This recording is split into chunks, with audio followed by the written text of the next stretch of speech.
our show On the Bright Side, where we feature amazing influencers who are making such a positive difference in our world today. I am so excited to have my friend, and also we'll tell you all the other wonderful things, Deborah Wondercheck. Hi, Deborah. Hi. So thankful for you to be here today. Oh my gosh, let me talk to you a little bit about Deborah. Deborah is founder and CEO of the Arts and Learning Conservatory in Costa Mesa. And in addition to the ALC and growing its programs, since 2004, Deborah is director of music at the Waldorf School of Orange County. I've known people that go to that school. It's a really great school. Yeah. It's a big tie into OSHA too. There are a lot of kids, yeah.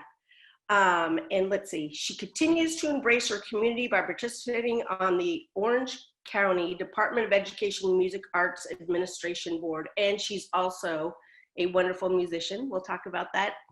Thank you for coming today, Deborah. Thank you for having me. It's a pleasure and an honor. Oh my gosh, I love you being here. Okay, so before we start, we have to talk about how I met Deborah.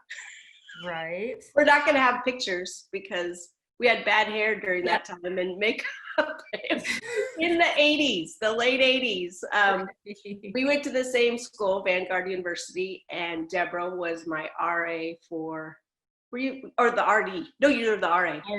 RA, yeah, RA for 2 years. Was it 2 years or a year? I think it was 2 years. Yeah, it taught me. It was 2 years. Yeah, and we were on the 7th floor, right? Thought it was the 6th floor. Well, the 6th, yeah. I always was happy that we weren't on the 7th because that was last. That's why I always remember 7th. I'm all, thank God we're not on the 7th when the elevators broke. Right. You'd walk down. Now I like it because I'm like, ooh, I'm burning calories. Back then I was like, oh, geez, where's that? Right. Fun times. Oh my gosh. Oh, that's so crazy. And then, so we've known each other for a while. We won't give you the years because that was just around the corner, right? That was just yesterday. We were in college. We're young. Yeah. And then, so let me talk to you about, so even back then, Deborah, you were a leader and you were also like a musician at school. And so that's your background is music, right? And the arts. Right. Yeah, even in college, I majored in music. It was music education, knowing that I would eventually go into teaching, and my emphasis was cello performance. Oh, that's right. Yeah. Yeah, but very, very heavily involved in school with leadership, with being a resident assistant. Then I was a resident assistant, like to a director, like I was overseer of an actual dorm after, like that was my second year. Okay. And involved in social activities and student body government and all that good stuff. So, yeah. Oh my gosh. Oh, that's so great. And then, so you went to school, you went to Vanguard, and then you got your master's at Long Beach. Is that right? Cal State Fullerton. Oh, Cal State Fullerton. Oh, yeah. Oh my gosh. And you studied music there again. What was? I actually studied education administration because I knew one day that I would oversee or be a principal of an actual, like a music school.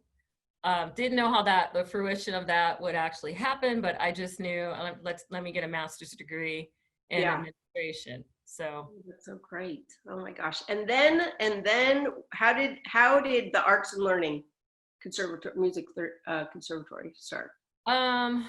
That actually started in 2004. I had already been teaching for close to 10 years in public education, teaching in Newport Mesa School District. That was my first year of teaching. That's right. I remember that. Yeah. And even within my first year teaching, I got the Teacher of Excellence Award for, up and coming, little something, whatever. Of course you did. Of course you did. It was wonderful. And after that, I moved on to the Irvine School District where I was a string specialist. I taught, had over 500 students weekly. Wow. What year was that? What was that? What year was that? Oh, Lord. 94, 95. Oh, okay. We were like 90, okay. Yeah, until 2008, I believe. 2004. Anyway, it was a long time ago. But I was a strings instructor there, orchestral conductor for some of the elementary honor orchestras. Oh, wow. When they had them. What was that? When they had them. Yeah. Yeah, it was pretty big deal. They actually still have them up until now. I mean, up until COVID, of course, but yeah, so I was conductor of that. And then I also was a master teacher. So when students were doing their student teaching in different universities, I was training people to become teachers. Oh, So I was wow. considered a master teacher in Irvine. And then also I was adjunct professor of music at Vanguard University all around the same time when I was envisioning the Arts and Learning Conservatory and Oh, starting a school locally. So, oh, um, but my whole mentality behind that, especially with being a musician, a cellist, and directing orchestras, was in the public school system. I just kind of noticed that there were a lot of schools whose programs had been removed mhm. due to budgetary cuts. There are different propositions happening that were really cutting essential arts programs, all kinds of, even PE, the I most know. simplistic things that kids need were Yeah. being cut left and right. And that's where I got the idea for Arts and Learning Conservatory. I just kept thinking, you know, kids need the arts. I can't sit by and say, oh, too bad, another music program or choral program is cut. I had to do something about it. And Yeah. that's when I formulated the idea of starting a little music school. It actually was, I was thinking of starting a music summer camp and just doing camps Oh, every wow. summer Oh, because I was wow. teaching, you know, I don't have time for all this. Right. Exactly. Exactly. Yeah, It's only so many hours of the day. right. Oh, wow. It just, what ended up happening is I went ahead and created a summer camp, Mhm. and we had we basically had before the camp started, the weekend before the camp started, it had 3 kids signed up, Oh, wow. just Oh, my God. 3. And I told my husband, you know, this just isn't meant to be. I'll wait till I'm retired and then I'll start, you know, doing Oh, my gosh. I feel the love of this music school. Yeah. My husband's like, if you don't do it now, you'll never do it. So I'm Mm. like, okay, fine. So what I did was I just got on the phone and started calling some of the families and that I had already worked with, because at the time there wasn't a summer program for them. So I called parents and said, hey, join the camp if you want your child to grow in their experience, what have you. By that Monday, we had 21 kids signed up for the camp. Yeah. That's so awesome. I love that story. Oh, my God. Right. So from there, we did a little camp of Sound of Music was the theme. We had some string musicians and a couple of kids that were actors. My cellist and violinist doubled as nuns. They Oh, played, they my gosh. jump on stage, be a nun, and they'd come back and play in the orchestra while the actors were on stage. So it was hilarious. Oh, We had a lot of fun. oh, And that's so cool. from that, that's where it kind of launched. After that summer, we had the very next summer, we did the camp on Vanguard University's campus, Oh, and that's right. I had 140 kids come out.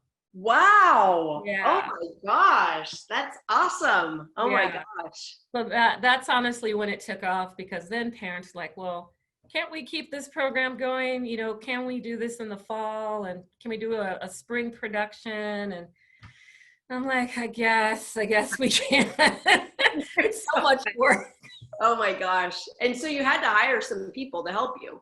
Yeah, so even when I did it the first time around, the very first summer camp, I had a vocal coach, I had a theatrical director, and I was director of music. So we had 3 people working with 21 kids. Oh, my I was gosh. smart enough to know you don't jump into doing something if you don't have that expertise in that area. So I Yeah. made sure I found the top quality theater person to teach the theater, and I found a Yeah. choreographer to teach dance, or vocal coach.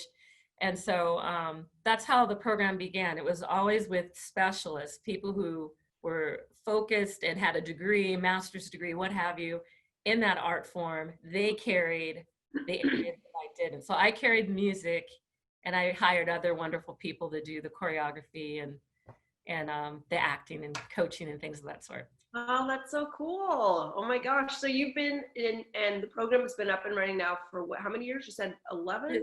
This is actually going into our 16th year. Oh, my gosh. Wow. On top of everything else. So what does the year look, what does the program look like now? Do you have 2 productions? Well, before COVID.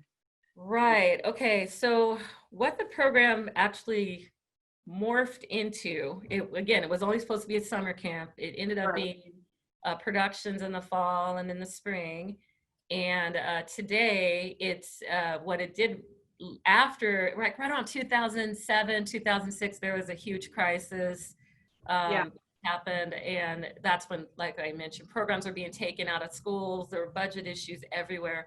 Yeah. We went into schools and started doing programs because music Oh, programs yeah. had been removed. Yeah. So we I did remember three after. programs, probably Yeah. around 2007, 2008, three programs. And today we have 40 Oh, wow.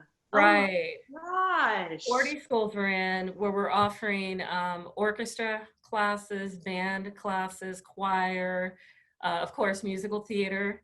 And we even offer ukulele and guitar classes as well. So it just expanded. Wow. That sounds like a full-time job. Oh my It gosh. it is. And more. That's like an 80-hour week. It's 80 hours a week. That's what it is. It's a lot, but Yeah. it's so worth it Yeah. because we have now about 25 teaching artists that go into all the different schools here on our facility that we have. And again, we have a building in Costa Mesa. We offer main stage productions. So we'll have 2 productions a year that are huge, and huge meaning we have a live orchestra. We Yeah. will have, costumes, makeup artist, stage manager, lighting designer, all of that, Yeah. along with choreographer, my typical choreographer, vocal coach, and acting director. So those are huge, and I usually would run about 40 to 60 kids in those. And then that's usually for middle school through high school. And then we opened up another branch of theatrical classes for ages 5 to 12. So Oh, little the ones. little ones, Oh, yeah, oh my gosh. Little yeah, teeny ones. Little stars. right. Yeah. So Oh, it's just cute. been an exciting life to have. It Yeah. evolved organically. It wasn't like I was running around, I'm gonna make this happen. I Right. just knew, like I said, from college that it was going to happen. It was just a Yeah. matter of time as Oh, to when. oh my And goodness.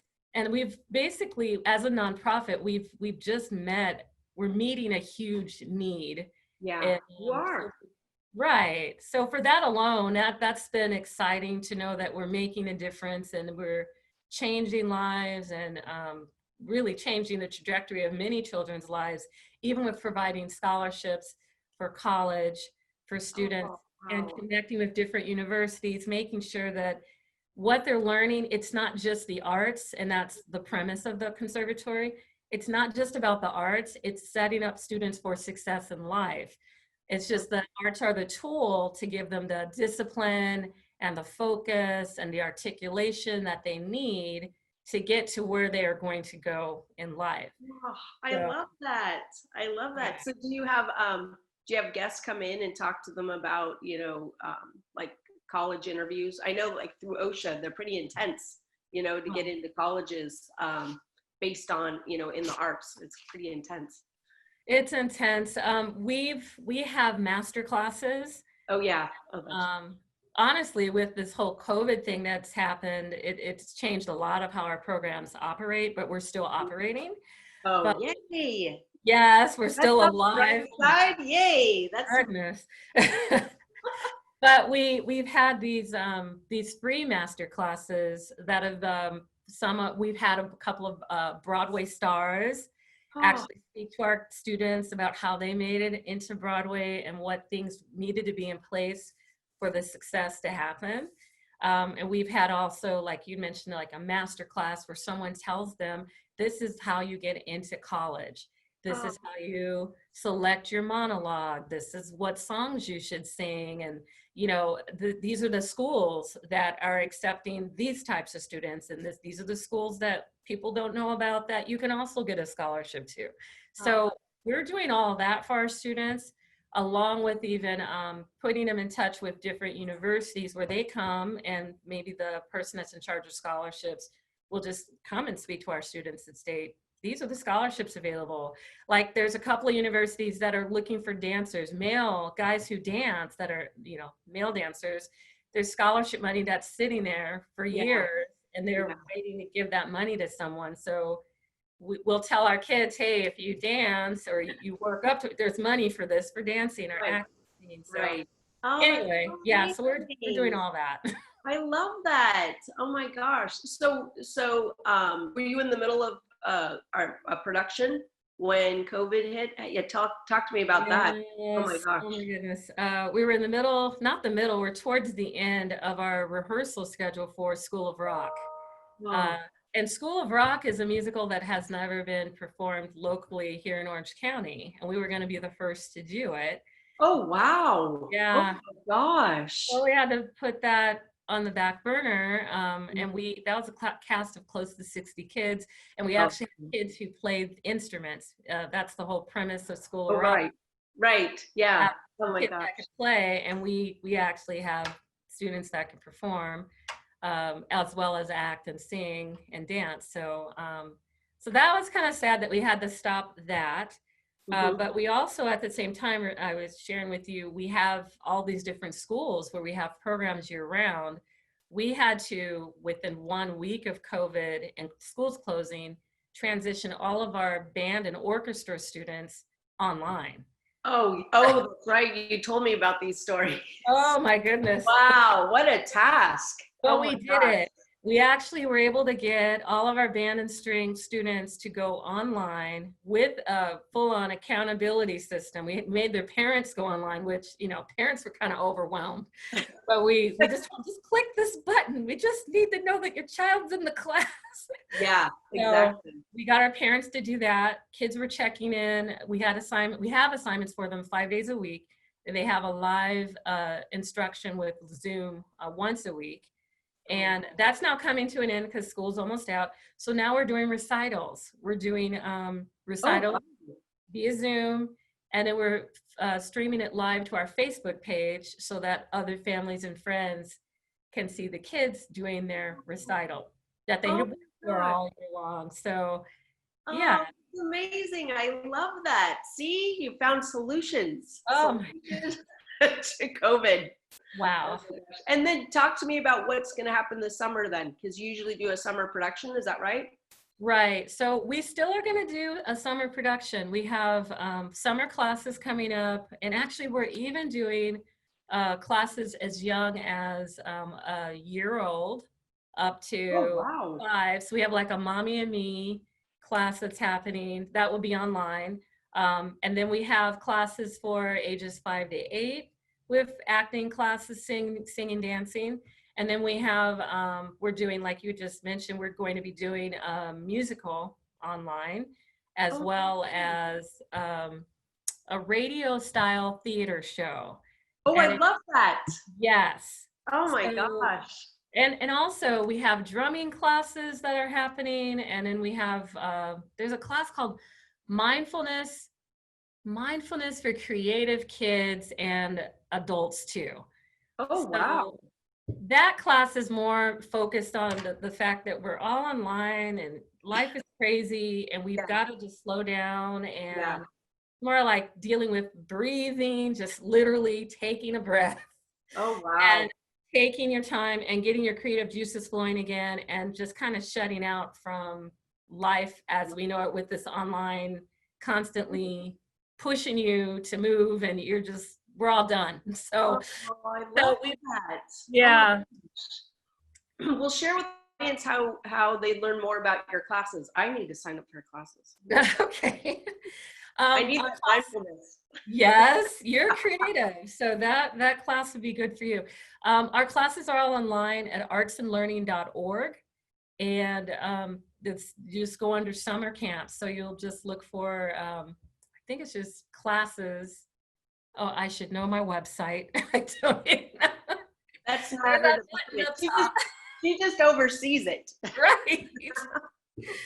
No, we have summer camps. So you just click on the summer camp button and you'll see all of what we're offering. And we're offering it for all age groups. And right now, like I mentioned, they're online.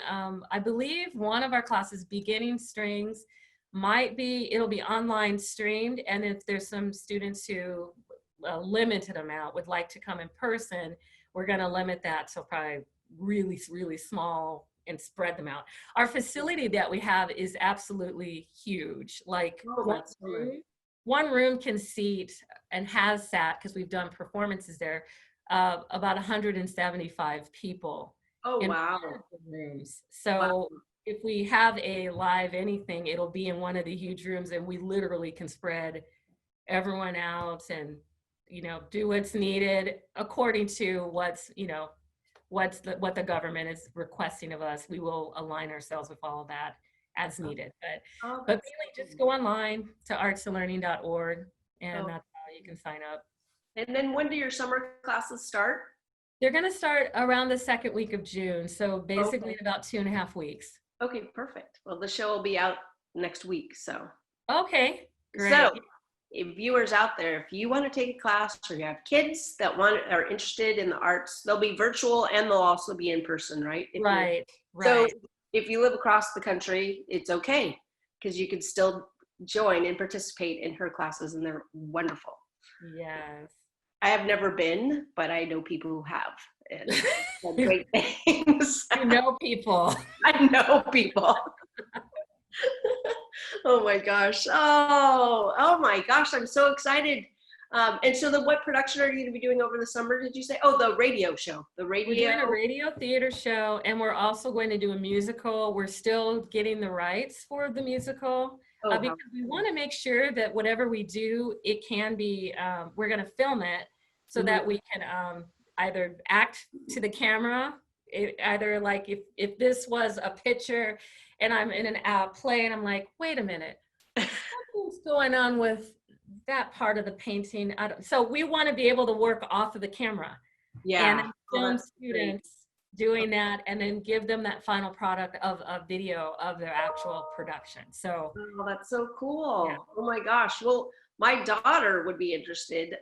She goes to Ocean. I know a lot of her friends are looking for things to do this summer, so I'll have to let them know. Do you have production, like in design classes too? Like maybe not classes, but do you have students that help with your productions?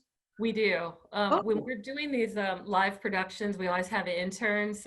We have students that can study a little bit of the light and the sound design, definitely stage management. We work with a lot of universities as well that send us students that want to do internships too. The caliber is high. We expect a lot from the students, and there's a checklist and things that they learn, but they leave pretty thoroughly with an understanding of what it takes to put up a production by the time they're done. Oh, that's so awesome. I know I've seen them online, because are you still playing some of those in the middle of COVID, or near the beginning, you had them on the weekend. And so I would take a hike and I'll be watching your show while I'm hiking. And then I come back with my little coffee and I'm like, watch them. Oh, that's right. Yeah. So we are doing what we've learned through COVID is we've had to like quickly adjust. Like you already shared that. We had to adjust like so fast. Right. And it has been a really positive thing in the sense that we do these digital drive-throughs on Saturday nights at 6 o'clock, and we show previous productions. And we've had at least 400 to 500 people come through watching our shows just because we're putting them up on YouTube live. I love that. People can see it. And it's more of reminiscing from some of our cast members, and they're like, oh, I remember that. And it brings our families together. And many of our families who have family across the nation or even in different countries, they're now able to see their family members on the screen. So it's very endearing, and our families here have definitely appreciated. Oh, I love it. It's like the Hallmark Channel. Yes. Kind of is. I just got those warm and fuzzy feelings like the Hallmark Channel. We love our families. So. We do. Oh my gosh. I know. So you have them every Saturday night? It's been every Saturday night for the last 3 months. Now we're going to go to every other weekend. So we're going to do the 15th and the 30th of every month from this point on until we, see what that next stage is in life for the whole world. So I saw Annie. I saw the production of Annie. So I want to see another one because I love live theater. I'm like, Oh, good. when I Yeah. retire, can I come help you? Yes. We'd That would love be to have you. love that. Awesome. I know every time we've met a few times, remember, throughout our little, our roads have merged, Yeah. and every time I see you, I'm like, oh, you're doing so awesome things. I love inspiring, like your whole idea of inspiring, young artists. I think that's amazing, Yeah. and I just think it's a gift that our schools don't give, unless you go to OSHA or go to Performing Arts High School. But Right. it's lost in most of today's public education, and Right. it's so needed because it's something that kids need for not only creative kids, but kids for their math, for rhythm and all of these different things. I think it's awesome. Right. Such a bright side. Yeah, it totally makes a child more well-rounded. I mean, that's what education originally was created to do, was to not just give them math and science and, reading and things. It was about physical activity, definitely the arts, all of that to make a well-rounded child. So Yeah, I love it. Oh we're my all God. for that. Yes. Oh my gosh. Well, it was such a pleasure to have you on our show today. And do you have any other closing comments you want to leave with the audience before we say goodbye? Yeah, just keep your children involved in any type of arts that you possibly can. It's a way to give them a form of expression. And Mhm. for our students, being involved in the arts, even though COVID happened and we're not with them physically, it gave them normalcy and a sense of just a completion, even though the world was changing and things have just gone array. It really gave them a foundation that they needed. So if you can keep your children involved in the arts, please do so. If you want to join us at the conservatory, again, we're at artsandlearning.org. We love our families. We take care of the children. We have a very high standard for them, whether they take classes here or productions or in schools, whatever they're doing, we hold them to a high standard, but we do it with love and we do it with professionalism and care. So I hope you join us. Yes, join. And then, we'll have to have you on the show before you have your next production, so we can get people on board and see, how that's going. I'd love that. Or right before casting, I'm like, that's always fun too. Yeah, we'll do that. Yeah. So, oh my gosh, it's so exciting. Oh my gosh, Deborah, it's been a pleasure today. Thank you so much for joining us and for reminding of us how important the arts are, in everybody's lives, but also in children's. And it's such a gift that you're giving them, and I so appreciate, this gift of the arts and how you're, educating them, but also having them, having them be at a high standard but also nurturing, a high standard, high caliber, but also a nurturing environment, It's almost like we're back at our dorm. I know. When we had our movie nights, I'm like, right. Remember that? Were you in charge of the movie nights? I was. Yes, you were, Miss Organizer. So no, good. You're an organizer too. I was just working behind the scenes. I'm like, okay, you put out the emails. Here's how it's gonna happen. Right. Actually, back then, I don't know if we had emails. We probably just hand wrote it. That's right. To people's doors. Come to the movies. I know, that was so fun. Oh my gosh. Well, I love it. And I love having you on the show. And I hope that everyone out there who has children or knows children that want to be in the arts and are looking for something over the summer will check Deborah's program out. It's awesome. And you could be anywhere in the world, in the country, and be involved with their classes, because they'll be virtual and they'll be live. So yay, I'm so excited. Oh my gosh, thank you so much. And we'll have the link at the end of the show. And tell us again, it's www.artsandlearning. Artsandlearning.com, and is spelled out AND, learning.org. Mm-hmm. No ampersand, no creative ampersand, just the and. That's because of HTTP, so that's not her fault. Right. Thank you, Oh, Kristin. I really thank appreciate you. your Thank you. inviting me. Thank you. It's been such a joy to have you on the show, and I look forward to having you again. And I look forward to learning more about the internship so I could get my child enrolled or be in for an interview. I'm like, Hey, I've bring got kids for you. I know people. Yay, bring the people. Oh, thank you. Thank you for joining us today. And we hope that you'll join us again and tell people about the show. If you watched it and have them rewatch it. We're on YouTube, we're on Apple iTunes and Spotify. So thank you so much, and find the button and subscribe. Subscribe to our Social Nostra and come back and watch On the Bright Side again. Love to have you. Thank Bye. you. Thank you.